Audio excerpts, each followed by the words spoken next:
So I want to do a little mini series on panic attacks and what you can do about them. And this is something that I mentioned before that I have some experience with, and a lot of people have experience with. I think a lot more people than you think.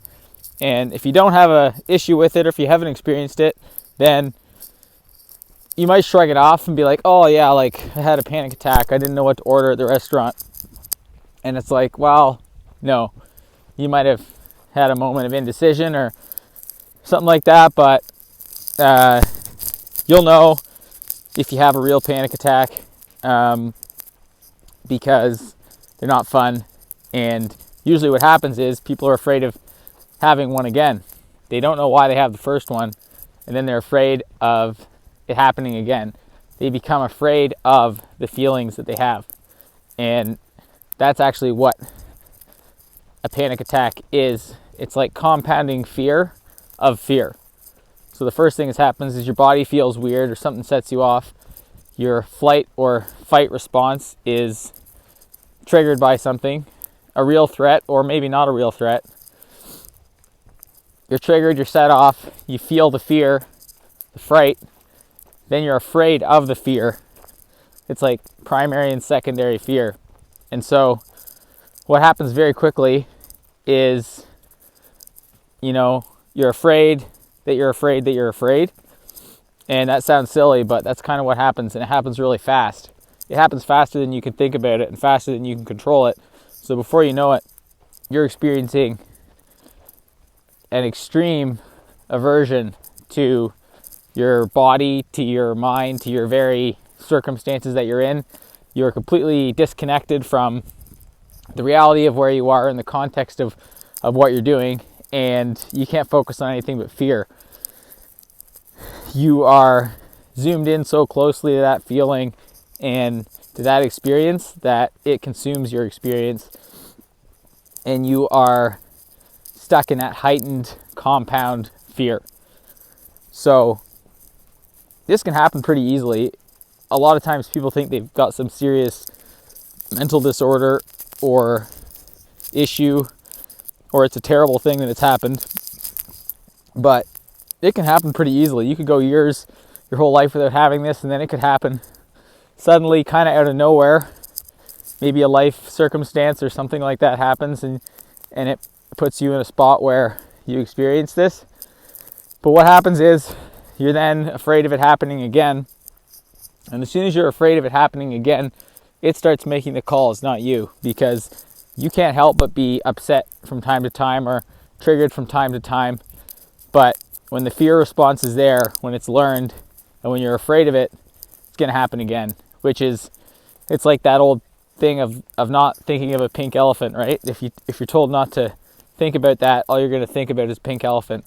If you decide you don't want to have a panic attack, whenever you remember it, when you're like, oh, I had it, I don't want it to happen again, then it's going to be triggered and happen again.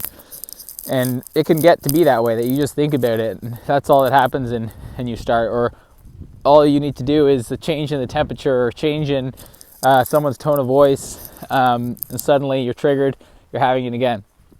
So there's lots of little things that can trigger these panic attacks and these things, but usually what happens is a combination of physiology and your mental state becoming very sensitized.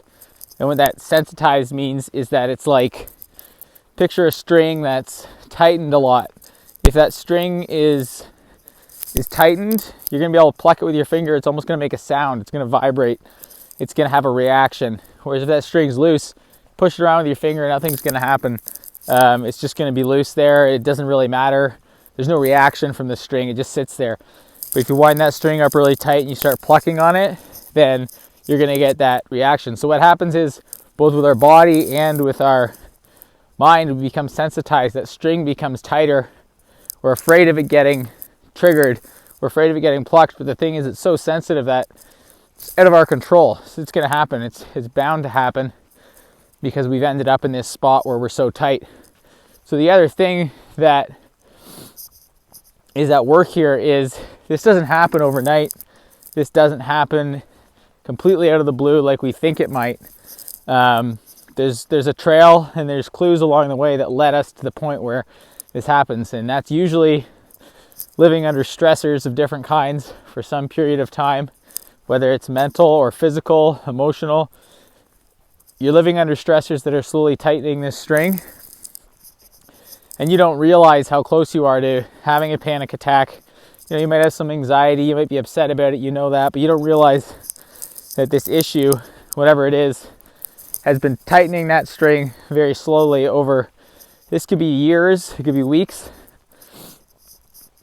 But the panic attack is like, in some ways, it's like the culmination of the story. It's not the beginning. It's not like, oh, this started. It's like, no, this started a long time ago, and you didn't have the, you know, you just didn't know. You weren't aware enough to know that this string was slowly tightening, or you might, but you didn't realize that was going to end up with, you know, a panic attack or something like that.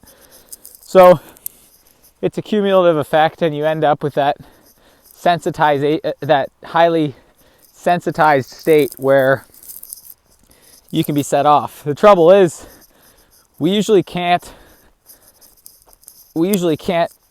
untrain that. We can't loosen that string really fast. Like, we can't just, you know, we can't just slack it off right away, because it took a bit of time to get there. So it does take a bit of time to unwind, but not as much time as people might think. And there's a lot of tools that you can use and leverage to basically slack that string off so that you're not as reacting as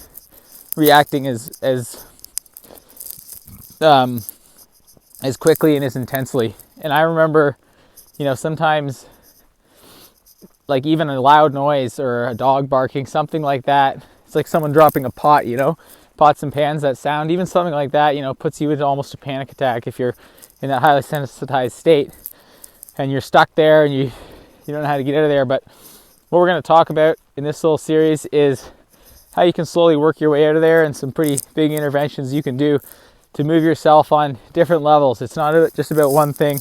A lot of people try to solve this by just talking to someone, or, you know, getting reassured again and again that it's okay, and there's nothing wrong with that, but that's not the most powerful way to deal with these things. There's different levels, mentally, physically, emotionally, even spiritually, that you can move your whole being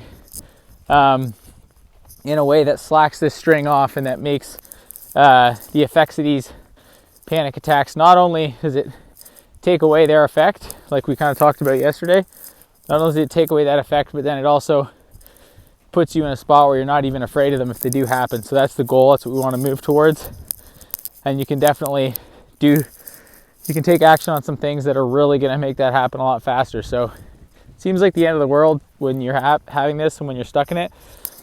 But I want to do this little mini series on the things you can do to move away from it. And these are things I learned and I did, and it took a lot longer because I didn't know what I was supposed to do. I didn't know why it was happening, and I didn't know the solutions to look for. So I want to talk about the things that I learned kind of over maybe a year or 2 years or even longer, that I used to kind of ease out of this. And I think if you had that information and had the things to implement and understood what was going on, you could do that a lot faster. So we're going to get into the tools to get out of it. We'll probably get a little more of the science behind it, but essentially it's like we talked about. It's like fear of a fear.